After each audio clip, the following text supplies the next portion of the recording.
I read a book, it's called Six Figure Women, and it sounds like it's about the money, but it's not about the money. It's never about the money. It's Exactly. about what kind of life it's providing for you. It's Right. providing an avenue for you. And majority of the women I know that are making lots of money, they're giving back a lot. And a lot of them are making good money so that they can spend their time doing other things. If you can't write a contract on the back of your car on a Saturday night, then you don't know enough. All you have to do is show up. Just show up and you can succeed. Let's get to the point. Sherrie, we're going to talk about empowering women in real estate. And I've been here for 16 years. And most of the years there were several ladies that were our top 5 agents were all ladies. So it's amazing. How did you get started? How did you end up in real estate doing what you're doing now? So, very huge change of course for me. My boss at the time decided that he wanted to move back to Texas, and I had fallen in love with Emerald Coast. So I wanted to stay here, and I had just gotten my real estate license about 4 months beforehand, and was just going to do it on the side to flip houses. And then, lo and behold, I was blessed with an opportunity because my current situation was changing without any notice, and I had to make a decision. And so I made the decision to stay and do real estate. And again, it took me about 4 months to decide to do that, but thank goodness I did, because look at how it turned out. I mean, it's been a wonderful choice. And I can't imagine if I would have gone back to Texas now. I mean, just the change that would have been. So that's how I ended up here. And I'm very thankful for it now. So how long have you been in real estate? It's about 3 years now, going on 3 years. Do you think had you gone back to Texas that you would be in the income range you're in now? Absolutely not. There- It's so funny because it was so hard to leave that stable job, Mhm. and my forever gonna be taken care of position, and now I look at what I'm doing, and I've did in 1 year what it would take me, 5 years plus to do. So, and I've done that consistently now. It wasn't like, "Oh my gosh, it's a fluke. It just happened," that one time. And you worry about that. You worry that that was actually just a fluke, and that's not you're not gonna be able to do that the next year. You start to worry, but that's all mindset. You have to control your mind, and you have to tell yourself, if I did it this time, I can do it again. And I'm I'm not going to be a statistic. I want to be successful. So what do I have to do to make that happen? Mhm. And you have to live it. You have to breathe it, think about it, live it, and you keep getting up and you keep doing it, day after day. And if I ever start to feel things slipping a little bit, I'm like, all right, what do I need to do next? I've been back on it. It's got to be in the forefront of your mind all the time. So what gets you up on your bad days? You said you had to keep doing it and live it and keep pushing on yourself maybe. Um, why do you do that? So there's a lot of that I can say behind that. One is I always wanted to be independent. I wanted to be able to stand on my own 2 feet and be able to support myself and support my kids and give them a good life.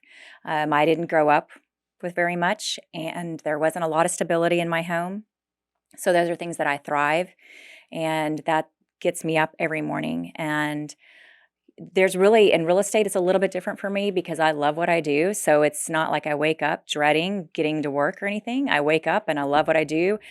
I literally, when my eyes open, I start thinking about who I'm going to call that day, who I need to reach back out to, who did I not, call the previous day, or who's waiting on that phone call for me. So I am very driven. I'm a very driven person, and that doesn't just come naturally. That's something that I continually work at. Like I read books or study and do podcasts and listen to things on the music, on my station, like coming to work, or if I'm meeting somebody, like I want to hear that stuff in the back of my brain going all the time. I highlight things in my books on my phone. I go back and read the highlights consistently. When I start feeling myself maybe getting a little down, I'll go back and read those highlights. Even if I have someone I got to reach out to, like somebody contacts me and says, kind of having a hard time. I'm feeling a little down. I don't feel like I'm going to be able to do this or succeed. I'll go back and read that stuff and before I call them to help kind of guide me and where I should, what I should say to them and how to help them. Sometimes I just send scripture or I send quotes from books to my kids even. I do it all the time. I mean, they some of the times they don't even respond to me, but I'd send them tons of stuff all the time, and I do it for my friends too because I wanna help lift them up. Even people who aren't in real estate, I think that it's important. We as a society should always be helping other people, and I'm a huge believer in that. Did you have a role model or someone that once you got into real estate that inspired you to do this? Well, I've had 2 really big mentors that have kind of inspired me. I do have a woman in real estate that has really mentored me, and she's helped me. She's actually the one that sold my house to me when I moved here. Mm, And I saw she had just gotten her real estate license. Her name is Rachel Simmerly. She's mhm, actually the president of Women's Council for 2021. right. And I saw how quickly she rose in real estate, how good she was doing. And it really inspired me. I was like, well, if she can do it, I can do it. Mhm. And then sure enough, as soon as I got into it, I reached out to her and said, "Hey, I got my license." And I was really excited about it. And now I know as real estate agents, we hear that all the time. So many people get their real estate license. Yeah. But she was quick to say, "Hey, come to Women's Council and join us. There's a lot of great people there. I think you'd really like it." And sure enough, I fell in love with it. And I've formed a lot of great friendships and networking with strategic partners and like people who do inspections or lenders, just all the different people that we have to have as a team. And so she has definitely been a mentor for me. I also say that my previous boss, he taught me a lot about business. So when I left my job with him, I mean, he taught me all about budgets and, cash flow and P&Ls. And so when I left that job, I knew a lot of business skills that really led into real estate because you're running a business, Mhm. I mean, you hear it all the time Oh yeah. constantly preaching to new agents, how important it is to run your real estate business as a business. You need to know your numbers and you need to have it put your expenses in there. And to come tax time, you're going to need all that stuff for your CPA and hire those people who are important, like CPAs, and, have a financial planner for you and so much of that stuff. And you hear about it and you get so busy in real estate, you don't do it, but you just have to make time for it. So I've had some really impressive people that have helped me along the way. Yeah, that's awesome. They're like the wind beneath your wings that get you going, right? Absolutely. Now you'll Yes. be doing that for other people. Yes, of course. Yeah, I think that that's important to do. So I did want to congratulate you. You're the president-elect for Women's Council for 2022, and you'll be the president in 2023. Yes, sir. Yes, I'm excited about it. So not only are you doing real estate at a high level, now you're getting into other things. Sounds like you Yes, like helping others anyway. So this is I right do. right down your path, right? Right, it is. And when I first started out with Women's Council, it was really just to be part and have a community in real estate and just be part of an organization. Then immediately I wanted to help other people in it too, and I knew there was a place there, and they kept asking me to jump in and help in different areas. And because of my previous job before, as a working in the business aspect, I knew all the stuff as far as a treasurer. So I ended up being treasurer for Women's Council, and we're always asking other women to join us as well. We're always needing people to help with committees and help, on the board. So there's lots of things that they can do to help. So Mhm. we're always asking them to step into those roles as well. And I didn't even think of this. You're on the Agent Leadership Council here at Keller Williams Yes, sir. for My second year. 2021. Yep. Yeah, and you signed back up for 2022, and your job is going to be to lead committees and Correct. create other leaders. Yes. So, and in that part, I really decided to take part in Red Day and the Culture Committee because I like helping mission work and getting other people involved and helping others. So that's what Keller Williams is all about. I mean, that's what I feel like they're about is their culture is about helping other people. So Hmm. I think that Red Day is really important for us. I mean, you've seen it year after year. I mean, what do you feel like is the most important part of our culture? Yeah, Red Day is one of them. Of certainly KW Cares. Red Day is Mo Anderson's birthday. Former CEO of Keller Williams, retired somewhat, and it's her birthday, and they named Red Day after her because she was the cultural person for Keller Williams Realty. And so on that day, every Keller Williams office closes, or most close, but they go out and do work in the community to give back where they live. And it's such an amazing thing, along with giving to KW Cares with the disaster, the tornadoes that swept Right. through our country here recently. There's several Keller Williams families probably have no house.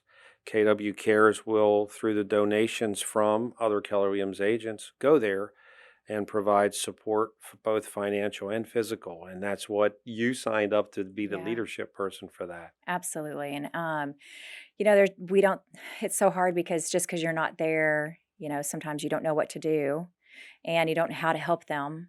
But that's the great thing about Keller Williams, with KW Cares, is that they will tell you exactly what needs to be done. You guys contact us and tell us how to get involved and what to do, what they need. So that's huge. I mean, because that's what people need in that moment. I mean, we made those phone calls recently for Louisiana after the hurricane. Those people were so thankful when we called them that we were Hmm. reaching out. And it's kind of intimidating sometimes when you make that phone call because you don't know exactly how to handle it, and sometimes you're not prepared for what they're going to say. And it does become an emotional conversation sometimes. But I think being authentic and being in the moment with them and letting them talk and express how they're feeling and what they're going through is important. So, So what Sherry's talking about there was they had a, a hurricane that correct. hit Louisiana, a direct hit on Homa. Jamie and I went there, and we were given a market center, and we called people that were in the affected area and made sure they were okay, and that we got help to them. Right? Right. Absolutely. And you guys went down there and helped them as well. So, Yeah, it was wow. It's always amazing when you go there and you see the devastation and how people get through it. But yeah, KW and KW Cares is amazing. And I will say, Women's Council, we'll talk. I mean, I think that's the perfect place for you, women in real estate, kind of yes. providing energy for each other, right, to Yes. succeed. Yeah. We're all about empowerment and education. Hmm. It's been a mission statement. They've been around for over 80 years now for Women's Council. And the whole point behind that is that they weren't able to be part of the national committee. Women didn't have a spot there. So they created their own committee. I didn't know that. And so that's how I got started. And it's actually the largest of the National, Association of Realtors, that one of the largest committees of them. Hmm. So, they formed it, and now here we are over 80 years later, and with all the different organizations across the United States. And it's great when we all get together and we get to meet and bond and, share all the different stories, how we got there. It's pretty impressionable. And Hmm. then, everybody shares the story too about where they are in real estate, and everybody's at different places in real estate. Some are seasoned agents, been there forever, and some are brand new. And so it's a good place for people to come together and share their stories too. Okay, so if you were going to give advice to the other ladies out there, successful people might not be happy with their current job Mhm. or position or concerned about it. What would you tell them? Well, one, I would say definitely evaluate where you're at. I mean, if you're not happy where you are, everybody has the opportunity to change that. And change can be scary, but it's all within our grasp to make that change. Sometimes we have to figure out what that avenue is to make a change. Hmm. Maybe it's a person, maybe it's place, maybe it's, money. I mean, you got to figure those things out. And there are people and there are organizations that will help you do that. But I would say number one is make that decision to change today. Start putting those everything in motion, putting those steps in motion. And sometimes it seems overwhelming, but just finding out what that first step is, or that first phone call is, and just make sure to start making those things happen and envision it happening. Um, and I'm always there for people if they want to pick up the phone and call me. And I tell people that all the time. Whether it's a male or a female, whoever that may be. Right. I leave my card with people all the time who are talking about getting into real estate or anything. I mean, it doesn't have to be real estate. we as women wear many different boots, where there's the mom role and the spiritual role, I mean, even being there for someone spiritually, who is suffering and abused women. There's lots of different things that women need help with. It can be something way beyond just a career. So we're there for women and for everything, not just real estate. We're there for them as friendship and to be there for them. Yeah, that's awesome. Uh, I will say it is amazing to me what the ladies that I'm in contact with here at Keller Williams, what all they do. To speak to what you're saying, Yes. belonging to committees, helping people with charity work. It's absolutely amazing. And where else can you go in a profession and make this kind of money? Our top female agent lady will be making in excess of $2 million Oh this my year. goodness, that's crazy. And That's I have a just crazy. few others in the $1 million range. Where else can you do that? Yeah, exactly. And here's the thing. I read a book. It's called Six Figure Women, and it sounds like it's about the money, but it's not about the money. It's never about the money. It's Exactly. about what kind of life it's providing for you. It's Right. providing an avenue for you. And majority of the women I know that are making lots of money, they're giving back a lot. And a lot of them are making good money so that they can spend their time doing other things. So for me, I know that I want to have time on my hands. So I want to be able to make money so that I can be able to do the extra things that I like doing on the side. Like, I don't want to have to say to Women's Council when they said to me, I need you to help here, be in this position. Oh, well, I don't have the time because I got to make money. No, the whole reason I'm making good money is because I want to be able to give my time to Women's Council, and I want to be able to give my time to mission work. I want to be able to travel. I want to make more money right now so that I can travel more. So, and I want to do more mission work. That's where my heart is. So most of the time when people are making that money, it's because it's the kind of life that it's providing for them. That's right. It's not about the money. It's about what the money can do for you. Absolutely.